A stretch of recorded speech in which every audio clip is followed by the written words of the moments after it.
Vous connaissez les films Underworld? Ça date un peu, mais je me souviens que j'avais beaucoup aimé l'univers du premier volet. Et, évidemment, quand j'ai eu l'idée du clan presque 10 ans plus tard, j'ai voulu reprendre cette ambiance sombre que j'aimais tant. Sauf qu'il y a une chose qui m'a toujours dérangée dans ces films, les vêtements de l'héroïne. Pour moi, il était hors de question que mes chasseurs s'habillent en cuir, ou en latex, ou toute autre matière qui ne permet pas des mouvements agiles. Qui a déjà vu un coureur olympique s'entraîner dans un pantalon de cuir? C'est inimaginable. Alors, les talons, n'en parlons pas. Il y a plein de choses que je voulais éviter dans mes romans, et pas seulement issus d'univers cinématographiques. J'avais envie de vous en parler dans cette vidéo. Mais tout d'abord, laissez-moi quand même vous présenter mon univers. Je suis Luz Renees, auteure de la trilogie Le Clan, dont le premier tome, La course du destin, est déjà disponible. Chasseuse de démons aguerris, Kiara a tourné le dos à son clan. Mais lorsqu'elle est accusée d'une trahison qu'elle n'a pas commise, elle n'a pas d'autre choix que de redevenir la chasseuse au don d'éclairs. Face au plus grand péril de son existence, elle va devoir affronter une menace capable de faire basculer le monde. Cette fois, prix à payer pour y dépasser tout ce qu'elle imagine. Les clichés, on ne peut pas les éviter à 100%, dans un monde où tout a déjà été écrit ou presque. Si je vous dis « chasseur de démons », vous me rétorquerez que ce n'est pas très original. Mais j'en avais conscience en écrivant Le Clan. Je voulais raconter quelque chose de différent.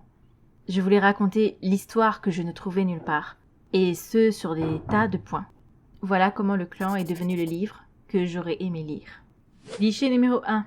Les pouvoirs exceptionnels qui apparaissent d'un coup, sans crier gare. Évidemment, le pouvoir le plus puissant est détenu par le personnage qui était totalement banal et répété inlassablement à quel point il n'avait rien d'exceptionnel. Avouez que même en m'écoutant, vous levez les yeux au ciel. Oui, je trouve que c'est quelque chose qu'on voit un peu trop souvent. Les chasseurs de ma trilogie et les personnages principaux sont formés depuis leur plus jeune âge, dès leurs 8 ans. Et il s'agit d'une formation longue et difficile afin de manipuler leurs dons. Ajoutez à ça que même aguerris, les personnages continuent d'apprendre et d'évoluer. Cliché numéro 2. Pour rester dans la thématique des pouvoirs, je pense à toutes ces séries ou ces livres où utiliser de la magie paraît si simple et sans conséquences physiques. Personnellement, dans mes romans, je voulais vraiment que la magie soit un peu comme le sport, c'est-à-dire que, on s'épuise en l'utilisant.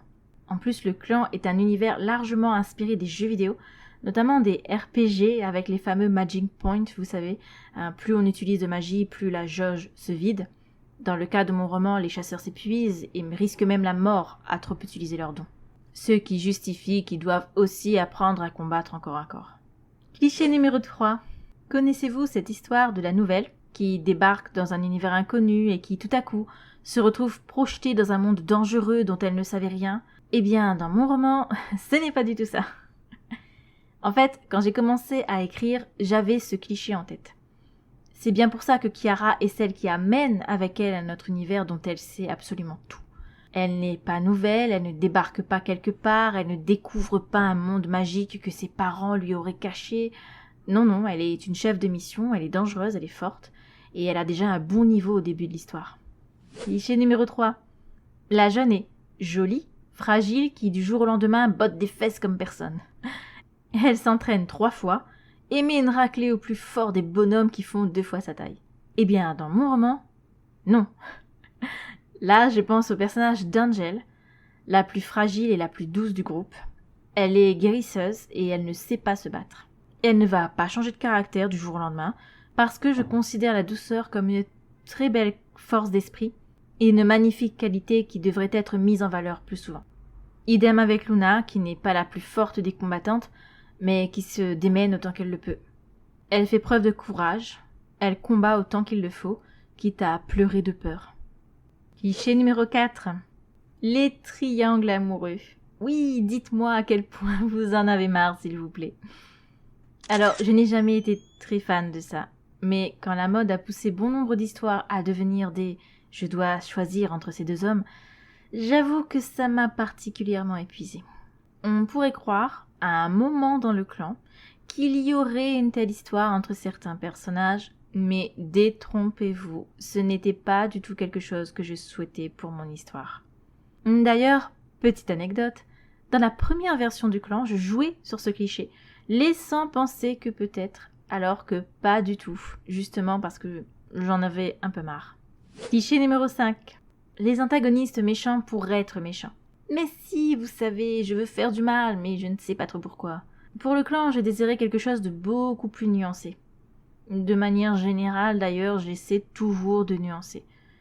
Mais je n'ai rien contre un méchant complètement cinglé qui décide du jour au lendemain de détruire le monde sans raison valable. Tout dépend de comment l'histoire est amenée, bien sûr. Je pourrais très bien écrire une histoire comme ça un jour. Mais le clan traite du thème de conflit moral, de guerre idéologique. Les antagonistes ont donc des motivations auxquelles vous pouvez totalement adhérer. Croyez-moi. Les protagonistes féminines, toujours belles. Allez, parlons-en. Ça ne vous épuise pas, vous? Je n'y crois pas une seconde à une femme qui se bat et qui n'a pas une seule égratignure sur le visage. Je pense à Black Widow dans Avengers, mais je pourrais aussi citer Buffy, dans la série Buffy contre les vampires. Mais pas que. Ou si elles sont blessées, c'est de manière à ne jamais dénaturer leur joli visage. Je pense à cette scène d'explosion dans Hunger Games, dans le 3e film, il me semble, où après l'explosion, justement, on voit Katniss allongée par terre, toujours aussi belle, toujours aussi bien coiffée, avec quelques flammes seulement sur ses vêtements. Quand j'ai vu cette scène, je me suis dit, mais pourquoi ? Alors qu'il me semble que dans les livres, c'est vachement plus réaliste, elle finit défigurée. Eh bien, sachez qu'au clan, elles se font violemment casser la figure.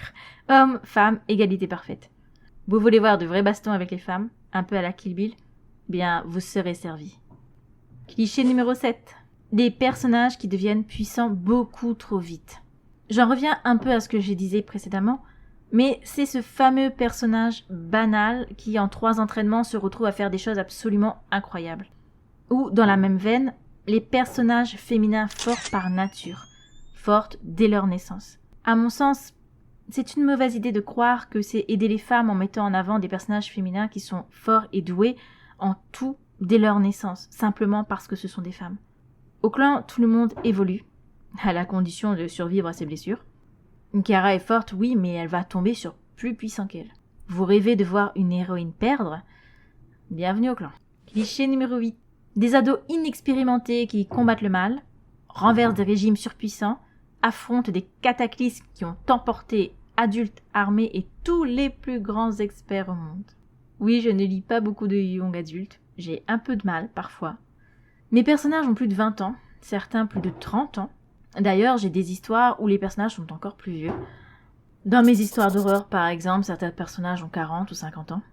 J'ai déjà écrit sur des ados, je n'ai aucun problème avec ça, même si mes histoires gardent un ton adulte. Mais pour le clan, question crédibilité, Kiara ne pouvait vraiment pas avoir 16 ans. Je désirais à l'époque où j'ai écrit le clan que Kiara ait 1 an de plus que moi. À l'époque où j'ai écrit ce livre, j'avais 21 ans. Kiara, dans l'histoire, a donc 22 ans. Cliché numéro 9. Le héros qui gagne seul. Au clan, le principe est très clair. On combat ensemble, on meurt ensemble. Il n'y a pas de héros solitaire. Kiara va devoir combattre un ennemi très puissant à un moment du tome 1. Et elle est considérée comme forte, et pourtant elle aura besoin du soutien de Luna. C'est comme ça. Pas de super-héros au clan. Enfin, il y a tout de même une petite exception, mais ce personnage est spécial. Cliché numéro 10. Le manque de développement des antagonistes ou des personnages secondaires. C'est pas vraiment un cliché, mais ça crée toujours ce sentiment que finalement, on ne sait pas trop à qui on a affaire, ou on ne les voit qu'à travers le regard des personnages principaux. Je voulais vraiment un univers où les personnages sont crédibles, où on peut vraiment les comprendre. Donc j'ai pris le temps de développer un peu l'histoire de chacun, même de ceux qui sont considérés comme les méchants. Vous allez peut-être même tomber sous le charme de l'un des antagonistes. Qui sait ? Cliché numéro 11. Les personnages qui se prennent des coups et n'en ressentent pas de douleur ou courent sans jamais se fatiguer. Vous savez, c'est le « je suis blessé, mais on n'en a pas vraiment l'impression ». J'ai pris 3 balles, mais je peux toujours courir de façon tout à fait ordinaire. Cette sensation un peu désagréable qu'ils peuvent supporter un niveau de douleur anormalement élevé. J'ai vraiment essayé d'éviter ça dans mes romans, La fatigue a des conséquences, se battre trop longtemps épuise, utiliser trop souvent ses pouvoirs épuise et évidemment, les blessures font souffrir et ont des conséquences. Cliché numéro 12, les facilités scénaristiques. J'essaie toujours de ne pas choisir la facilité pour mes histoires. Je me creuse les méninges pour trouver des façons crédibles de résoudre des problèmes ou des situations complexes que j'ai moi-même créées. Parfois, je m'en veux de me compliquer autant la vie. Le personnage est coincé, je n'ai pas la moindre idée de comment il va se sortir de là. En même temps, c'est agréable de créer des situations où on ne peut pas savoir comment ça va se finir. Cliché numéro 13. L'histoire qui se déroule à New York ou de manière générale aux États-Unis. Pour ma trilogie, j'avais envie de voyager. J'ai donc mis mes histoires dans des pays qui me faisaient rêver. Pour le premier tome, il s'agit de l'Australie, mais Chiara est issue du clan espagnol. Il y a aussi un grand bal dans un château français à un moment donné. Cliché numéro 14. Les personnages très stéréotypés qui remplissent une fonction spécifique liée à leur caractère. Le marrant, le peureux, la fameuse meilleure amie solaire qui est aussi magnifique et qui n'a jamais froid aux yeux, contrairement à l'héroïne renfermée mais qui s'avère bien plus exceptionnelle encore. Vous voyez de quoi je parle. Alors, c'est normal que des personnages aient un caractère prédominant. Dans la vraie vie aussi, on aura une facette plus importante qu'une autre. On sera plutôt timide, sympa, joyeux, glacial. Ce ne sont pas pour autant des clichés. Le problème pour moi, c'est lorsque ça s'arrête à ça. Qu'on a affaire à des étiquettes plus qu'à des personnages crédibles qui ressembleraient à de vrais humains. Maria est un peu l'enquiquineuse dans mon roman, Chiara est froide, Samuel est le bad boy renfermé et colérique, mais derrière ces facettes, les personnages se révèlent un peu plus que ça. La psychologie des personnages est vraiment, vraiment très importante pour moi. Et pour finir, un petit bonus. Mes vampires ne craignent pas le soleil et mes loups-garous ne sont pas des gros chiens. Pour les vampires, c'est parce que j'ai une mythologie propre à mon histoire. Et pour les loups-garous, c'est parce que je voulais des monstres absolument cauchemardesques. Je ne sais pas si j'ai vraiment fait le tour de tout ce que j'ai désiré éviter dans mon roman, mais en tout cas, ça résume plutôt bien l'idée. Bien sûr, comme je l'ai dit en début de vidéo, on ne peut pas éviter à 100% les clichés ou les tropes déjà utilisés 1000 fois. Mais on peut décider de faire autrement, raconter autrement. Je pense que ce qui compte, c'est que l'histoire reste agréable. Vous avez des clichés qui vous irritent, voire vous font refermer un livre, vous ? Moi, je ne peux pas lire un livre si j'ai la sensation d'avoir vu l'histoire 1000 fois. Mais ce qui me dérange le plus, ce sont les facilités scénaristiques. J'ai vraiment beaucoup de mal avec ça. Merci d'avoir regardé cette vidéo. Si le cœur vous en dit, ou si je vous manque trop après cette vidéo, sachez que j'ai une newsletter avec plein d'exclus, de bonus et des surprises que j'espère pouvoir partager bientôt. Mais comme ce sont des surprises, je ne peux pas en parler. Je vous laisse reprendre le cours normal de votre existence. À bientôt.